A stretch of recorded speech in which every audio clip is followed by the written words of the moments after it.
खबरों में आगे बढ़ते हैं, बात करेंगे दिल्ली की, क्योंकि दम घोटू हवा से लोग परेशान हो रहे हैं और इस पूरे मामले को लेकर एक बार फिर से राजनीति हो रही है। एक पार्टी दूसरी पार्टी पर आरोप लगा रही है। हर साल यही होता है, एक तरफ आम आदमी पार्टी है जो इसके लिए बीजेपी को जिम्मेदार ठहरा रही है, तो दूसरी तरफ बीजेपी आम आदमी पार्टी से सवाल पूछ रही है कि हर बार ये कहा जाता है कि यमुना की साफ सफाई करवाई जाएगी और इसी के साथ दिल्ली को प्रदूषण की मार नहीं झेलनी पड़ेगी, लेकिन जैसे ठंड आती है वैसे वैसे ये दावे सिरे से खारिज हो जाते हैं।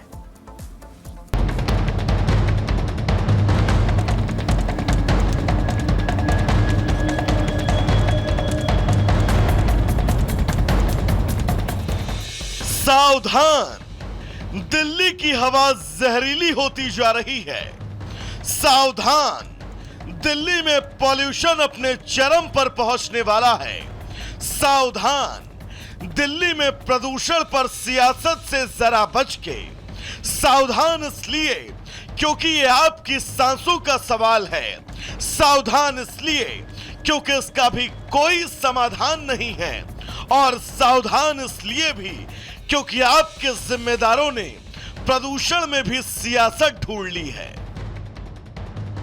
खुली सांस में आजादी से जीने का हक लेकर चैन की सांस को मोहताज दिल्ली में रहने वाले हम और आप अपने बच्चों को उच्च स्वास्थ्य का दावा देकर घुटती दिल्ली में जीने को मजबूर देखते हम और आप जो ओजोन के सेहतमंद होने की अब बस दुआ करते रहते हैं और उस दुआ में अपनों की सांसों के स्वस्थ होने की बात कहते नहीं थकते, लेकिन दिल्ली में अब हालात बद से बदतर होते जा रहे हैं। अब तो खुद देश के मुख्य न्यायाधीश जस्टिस DY चंद्रचूड़ ने जो कहा वो आपके माथे पर चिंताओं की लकीर को और गहरा कर देगा।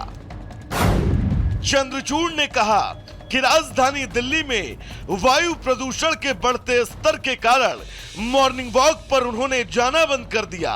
वो आमतौर पर सुबह 4 से 4:15 के बीच सैर के लिए निकलते थे, लेकिन प्रदूषण को देखते हुए मॉर्निंग वॉक पर उन्होंने ब्रेक लगा दिया। एक तरफ CGI का ये बयान, दूसरी तरफ दिल्ली के CM जब जिम्मेदारी लेने का वक्त आया तो वो बस तेरा प्रदूषण वर्सेस मेरा प्रदूषण करती नजर आई। सुनिए।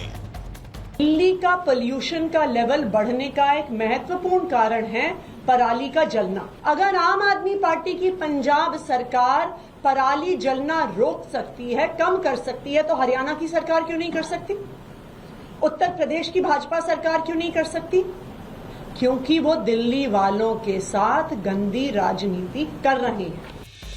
खैर, ऐसा पहली बार नहीं हुआ है जब दिल्ली की मौजूदा सरकार ने दिल्ली में खराब होती हवा पर यूपी और हरियाणा को दोष देकर खुद को दोषमुक्त करने की कोशिश की हो, लेकिन बढ़ते प्रदूषण पर दिल्ली की CM का जिम्मेदारियों से खुद को भावशून्य कर लेना इस दिशा में इशारा करता है कि राजधानी की आबोहवा में अपने परिवार को अब महफूज रखने की आप स्वयं की जिम्मेदारी है। यहां आपको कोई खास फर्क नहीं पड़ने वाला। Bureau report, Republic Bharat. और अब आपको दिखाते हैं 2 मिनट में दुनिया।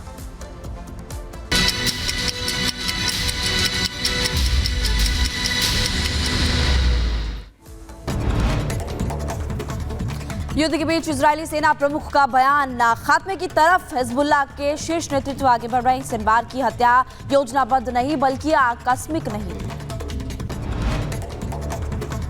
दक्षिणी लेबनान से हिजबुल्लाह के बड़े हथियारों का जखीरा बरामद। 2500 anti tank missile, RPG, Kornet launcher समेत भारी मात्रा में मिसाइल जब्त की गई। IDF प्रवक्ता डेनियल हगारी की तरफ से दावा किया गया, हमास के नुक्वा फोर्स का कमांडर ढेर हुआ। 7 अक्टूबर को इजराइल पर हुए हमले में निभाई थी महत्वपूर्ण भूमिका। लेबनान में युद्ध के दौरान इजराइल के 6 सैनिक हुए घायल, घायलों का अस्पताल में इलाज जारी। और अमेरिका ने बढ़ाई फिलिस्तीन की मदद, ब्लिंकन ने $135 मिलियन की मदद की घोषणा की। दक्षिणी लेबनान में आईडीएफ का बड़ा हमला, हिजबुल्लाह की ड्रोन यूनिट का कमांडर ढेर, आईडीएफ ने जारी किया हमले का वीडियो।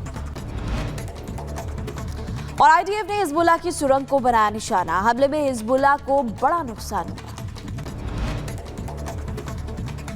इजराइल के नहरिया में हिजबुल्लाह ने दागे रॉकेट, हमले में किसी के हताहत होने की खबर नहीं। दक्षिणी लेबनान में इजराइल का अभियान तेज, हिजबुल्लाह के 160 से ज्यादा ठिकाने तबाह हुए। उत्तरी गाजा के जबालिया में इजरायली सेना का हमला तेज हुआ, आतंकियों के कई ठिकाने तबाह, 200 से ज्यादा आतंकी गिरफ्तार। दक्षिणी कोरिया में अमेरिका के सैन्य अड्डे में लगी भयंकर आग, घटना के समय कोई भी व्यक्ति मौजूद नहीं था। अमेरिका ने रूस पर कसा तंज, रूस में उत्तर कोरिया की सेना की तैनाती पुतिन की हताशा को दर्शाती। युद्ध में उत्तर कोरिया की मदद पर बोले पुतिन, ये हम तय करेंगे कि कब लेंगे सहयोग, पश्चिमी देश बढ़ा रहे हैं युद्ध। जर्मन चांसलर ओलाफ शोल्ज 2 दिवसीय राजकीय यात्रा पर दिल्ली पहुंचे, आज पीएम मोदी से करेंगे मुलाकात। रूस में एक महिला टैक्सी ड्राइवर की हत्या के बाद भड़के दंगे और कई घरों में लगाई आग, भारी मात्रा में पुलिस तैनात।